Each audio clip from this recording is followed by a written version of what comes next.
Hello everyone, my name is Rajesh Kumar. आज हम आपको पढ़ाएंगे 2025 का क्वेश्चन सेट साइंस का। 2025 में जो क्वेश्चन पूछा गया था उन सभी क्वेश्चन को आज हल करेंगे। ऑब्जेक्टिव आज हल करेंगे और नेक्स्ट क्लास में हम सब्जेक्टिव भी हल करेंगे। तो इसीलिए जो स्टूडेंट 2026 में एग्ज़ाम देना चाहते हैं वह कृपया इस वीडियो को पूरा ज़रूर देखिए, बहुत ही मज़ा आने वाला है। प्रश्न नंबर 1, किसी प्रकाश स्रोत के सामने एक रुकावट रख देने पर क्या बनता है? ऑप्शन नंबर ए छाया, ऑप्शन नंबर बी उपछाया, ऑप्शन नंबर सी ए और बी दोनों और ऑप्शन नंबर डी इनमें से कोई नहीं। बताओ, किसी भी प्रकाश के स्रोत के सामने किसी भी वस्तु को रख देंगे तो उसका क्या बनेगा? उसका छाया बनेगा। यानी ऑप्शन नंबर ए जो है कि सही हो जाएगा। किसी भी वस्तु को किसी भी प्रकाश के सामने रखेंगे तो क्या बनेगा? छाया बनेगा। समझ में आ गया? इसीलिए इस प्रश्न का उत्तर हो गया ऑप्शन नंबर ए। नेक्स्ट प्रश्न पूछा गया है, समतल दर्पण की फोकस दूरी होती है। समतल दर्पण की फोकस दूरी कितनी होती है? 50 centimetre. Option number A 0, option number B 50 centimetre, option number C 100 centimetre, option number D अनंत। तो बताओ, समतल दर्पण की फोकस दूरी क्या हो सकता है? समतल दर्पण की फोकस दूरी हमेशा 0 होता है।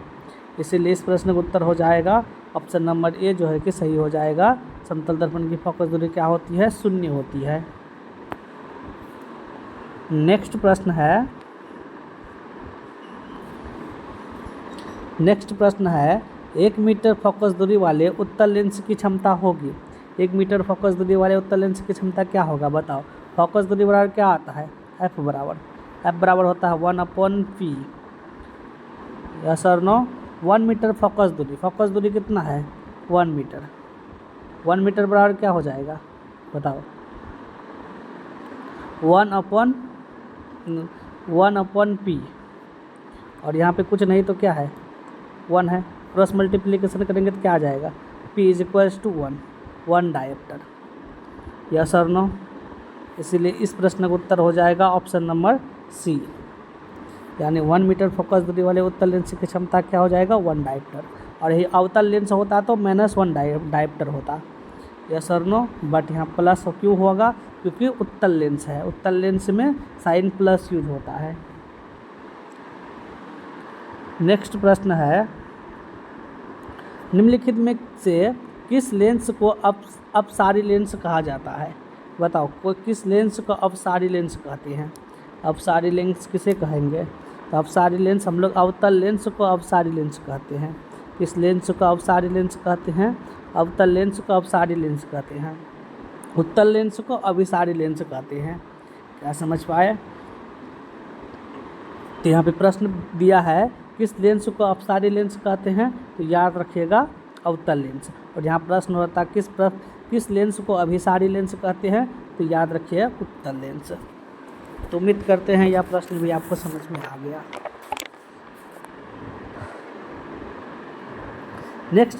नेक्स्ट प्रश्न पूछा गया है, प्रकाश की चाल विभिन्न माध्यमों में होती है। बताओ, प्रकाश की चाल विभिन्न माध्यमों में क्या होता है? ऑप्शन नंबर ए भिन्न भिन्न, ऑप्शन नंबर बी समान, ऑप्शन नंबर सी ए और बी दोनों, ऑप्शन नंबर डी इनमें से कोई नहीं। प्रकाश की चाल विभिन्न माध्यमों में विभिन्न होता है। क्या हम जानते हैं? प्रकाश की चाल शून्य में अलग होता है, वायु में अलग होता है, कांच में अलग होता है, तेल लगा हुआ पदार्थ में अलग होता है। तो प्रकाश की चाल विभिन्न माध्यमों में विभिन्न होता है। इसीलिए इस प्रश्न का उत्तर हो जाएगा ऑप्शन नंबर ए भिन्न। नेक्स्ट प्रश्न है, किसी लेंस द्वारा उत्पन्न आवर्धन का SI मात्रक है। Option number A kilometre, option number B centimetre, option number C metre, option number D मात्रक विहीन। तो बताओ, आवर्धन क्या होता है? वस्तु ऊंचाई बट्टे प्रतिबिंब ऊंचाई। यस और नो? H/H। क्या आवर्धन को हम ऐसे लिखते हैं ना? तो आवर्धन को जब हम ऐसे लिखते हैं इसमें कोई भी मात्रक यूज नहीं होता है। इसलिए इस प्रश्न का उत्तर हो जाएगा ऑप्शन नंबर डी मात्रक विहीन। आवर्धन एक अनुपात है और अनुपात होने के कारण मात्रक नहीं होता है। इसीलिए जो है कि आवर्धन का SI मात्रक क्या हो जाएगा? मात्रक विहीन, यानी ऑप्शन नंबर डी जो है कि सही हो जाएगा।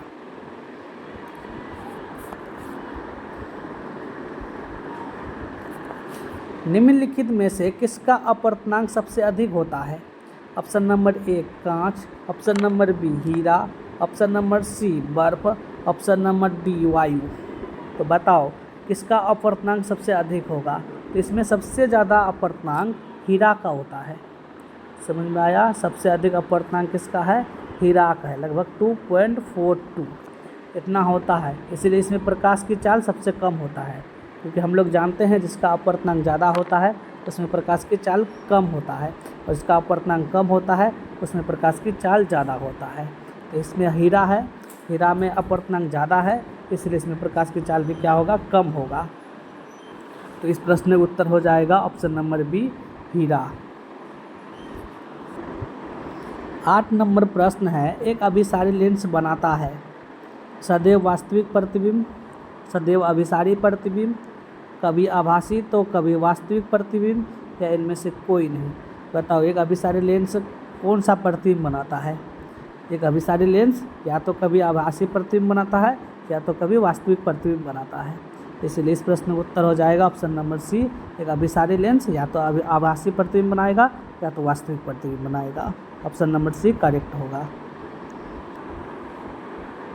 नेक्स्ट प्रश्न है, आकाश का नीला रंग का होना किस परिघटना का परिणाम है? ऑप्शन नंबर ए अपवर्तन, ऑप्शन नंबर बी परिकिरणन, ऑप्शन नंबर सी परावर्तन, ऑप्शन नंबर डी इनमें से कोई नहीं। तो बताओ प्रकाश का नीला रंग का परिकिरणन होना किस रंग का कारण होता है? किसका कारण होता है? बताओ प्रकाश का आकाश में नीला रंग का परिकिरणन होना, परिघटना होना परिकिरणन का कारण है, यानी इस प्रश्न का उत्तर हो जाएगा ऑप्शन नंबर बी परिकिरणन। चलिए हम लोग नेक्स्ट प्रश्न को देखते हैं।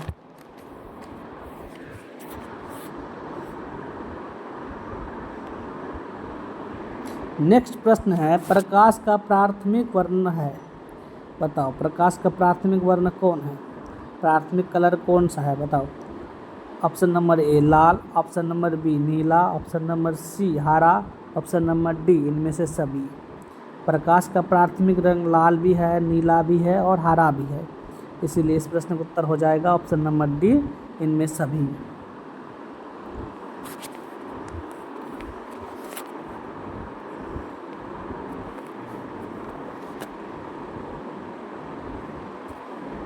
नेक्स्ट प्रश्न है, विरहत संख्या में प्रकाश सुग्राही कोशिकाएं कहाँ होती है? ऑप्शन नंबर ए कॉर्निया में, ऑप्शन नंबर बी पुतली में, ऑप्शन नंबर डी रेटिना में, ऑप्शन नंबर सी रेटिना में, ऑप्शन नंबर डी इनमें से कोई नहीं। बताओ प्रकाश का सुग्राही कोशिका कहाँ होता है? तो याद रखना रेटिना में होता है विरहत संख्या में। समझ में आ गया? ऑप्शन नंबर सी जो है कि सही हो जाएगा।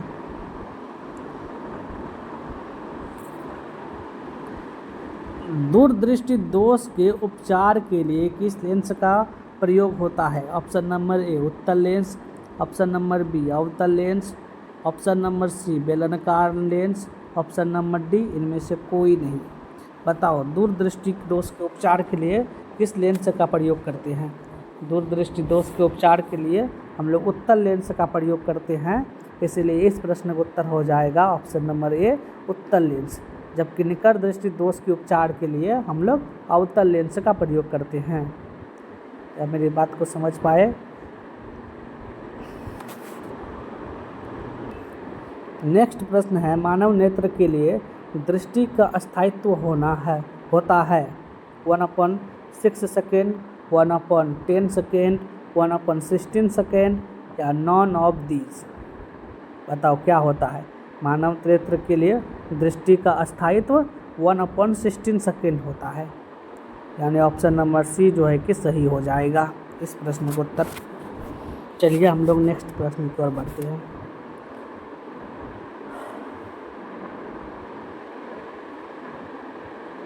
निम्नलिखित में कौन सा मात्रक वाट का बराबर है? जूल/सेकेंड स्क्वायर, जूल/सेकेंड, जूल पर सेकेंड या जे का पावर 2 एस का पावर 2।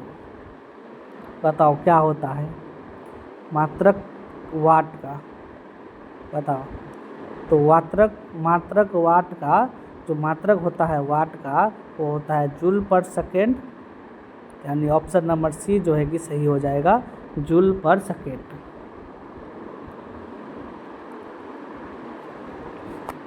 एक किलोवाट घंटा बराबर होता है, ऑप्शन नंबर ए 100 यूनिट का, ऑप्शन नंबर बी 10 यूनिट का, ऑप्शन नंबर सी 1 यूनिट का, ऑप्शन नंबर डी इनमें से कोई नहीं।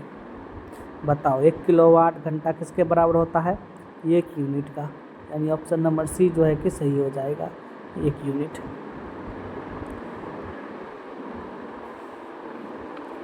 नेक्स्ट प्रश्न है विद्युत शक्ति का मात्रक है, option number A volt, option number B watt, option number C joule, option number D newton. बताओ विद्युत शक्ति का मात्रक कौन है, विद्युत शक्ति का मात्रक है वाट, यानी ऑप्शन नंबर बी जो है कि सही हो जाएगा, वाट।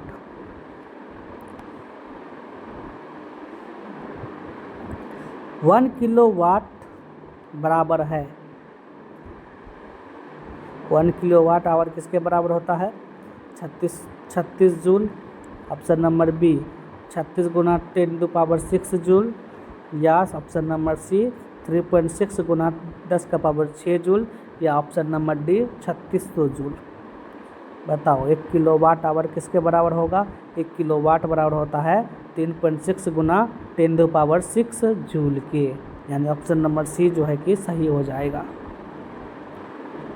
दाएं हाथ के अंगूठे के नियम को किसने प्रतिपादन किया था, option number A Maxwell, option number B Einstein, option number C Fleming, option number D ऑस्ट्रेड।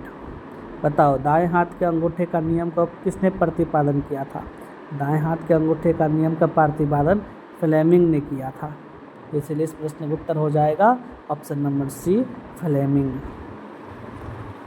चलिए नेक्स्ट प्रश्न को देखते हैं।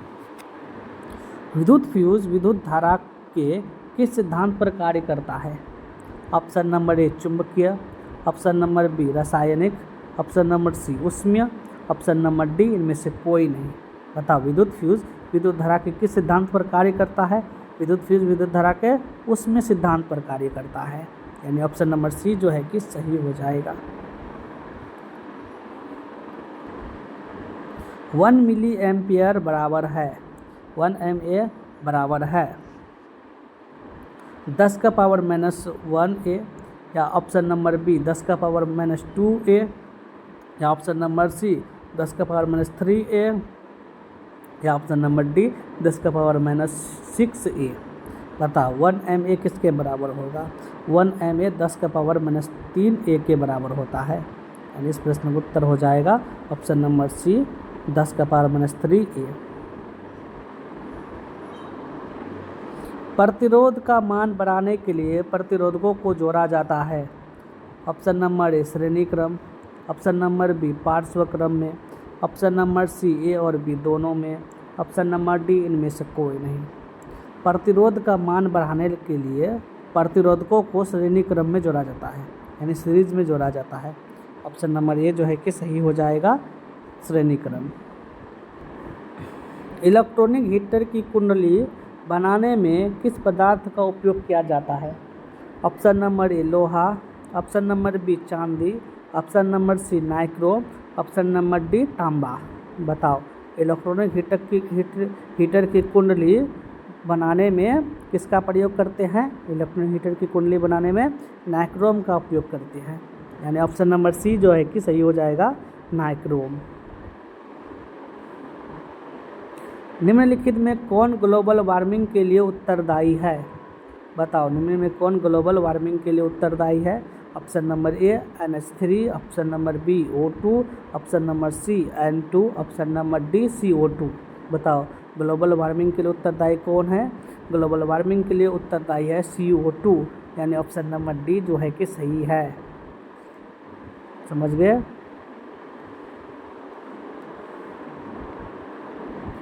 इनमें से कौन जीवाश्म ईंधन है, बताओ इनमें कौन जीवाश्म ईंधन है, option number A petroleum, option number B प्राकृतिक गैस, ऑप्शन नंबर सी कोयला, ऑप्शन नंबर डी उपयुक्त सभी। बताओ कौन है, इनमें कौन जीवाश्म ईंधन है? तो उपयुक्त में सभी जीवाश्म ईंधन है।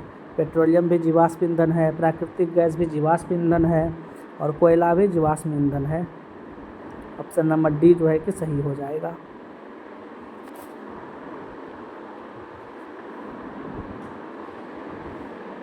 सूर्य तथा तारों द्वारा उत्सर्जित विशाल ऊर्जा का स्रोत है। नाभिकीय विखंडन, नाभिकीय संलयन, ए और बी दोनों, इनमें से कोई नहीं। बताओ सूर्य तथा अन्य तारों द्वारा उत्सर्जित विशाल ऊर्जा किसके कारण होता है? नाभिकीय संलयन के कारण। यानी ऑप्शन नंबर बी जो है कि सही हो जाएगा, नाभिकीय संलयन। नेक्स्ट प्रश्न देखते हैं।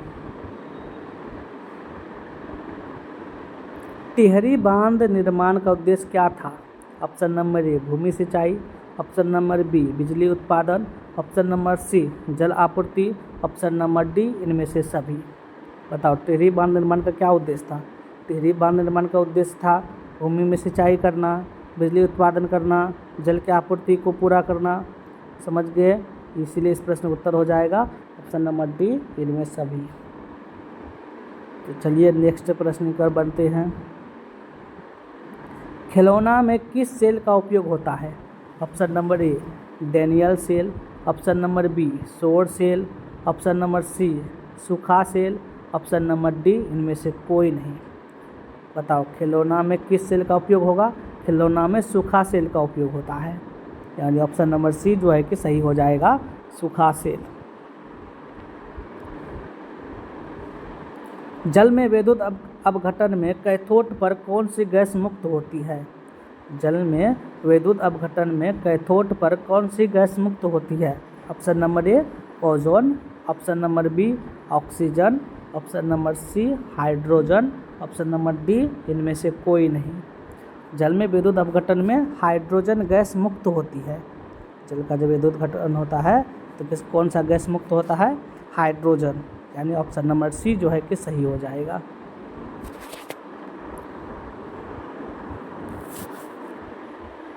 निम्न दी गई अभिक्रिया का संबंध में कौन सा कथन सत्य है? J10O zinc oxide plus carbon और रिएक्शन होता है जिंक और कार्बन मोनोऑक्साइड बनता है, यानी CO बनता है। तो क्या हो रहा है? J10O को उपचायित हो रहा है, बी कार्बन डाइऑक्साइड उपचायित हो रहा है या सी कार्बन उपचयित हो रहा है? बताओ क्या हो रहा है इसमें? इसमें कार्बन उपचयित हो रहा है। यानी ऑप्शन नंबर सी जो है कि कहीं सही हो जाएगा। क्या उपचयित हो रहा है? कार्बन उपचयित हो रहा है।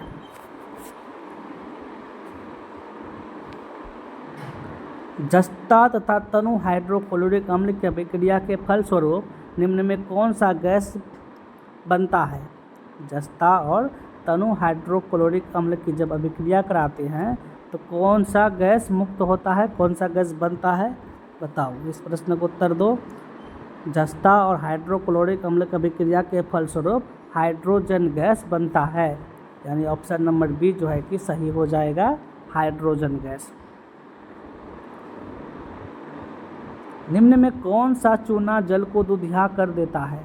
बताओ कौन चूना जल को दुधिया कर देता है? Option number A CO, option number B CO2, option number C O2, option number D Cl2। बताओ कौन चूना जल को दुधिया कर देता है? तो CO2 चूना जल को दुधिया कर देता है। यानी CO2 क्या करता है? चूना जल को दुधिया कर देता है। ऑप्शन नंबर बी जो है कि सही हो जाएगा, CO2। निम्न में कौन बुझा हुआ चूना है? CaO calcium oxide, option number B calcium carbonate, option number C calcium hydroxide, option number D Ca। बताओ कौन बुझा हुआ चूना है? बुझा हुआ चूना कौन है? CaOH Hall 2। CaOH Hall 2 क्या है? बुझा हुआ चूना है। इसीलिए इस प्रश्न का उत्तर हो जाएगा option number C CaOH Hall 2। तो उम्मीद करते हैं यहाँ तक कि प्रश्न आपको समझ में आया। एक बार बढ़िया से देख लीजिए, तो हम लोग इससे आगे की जो ऑब्जेक्टिव है वो हम नेक्स्ट वीडियो में सॉल्व करेंगे। तब तक के लिए इतना ही। तो चलिए मिलते हैं नेक्स्ट वीडियो में। धन्यवाद।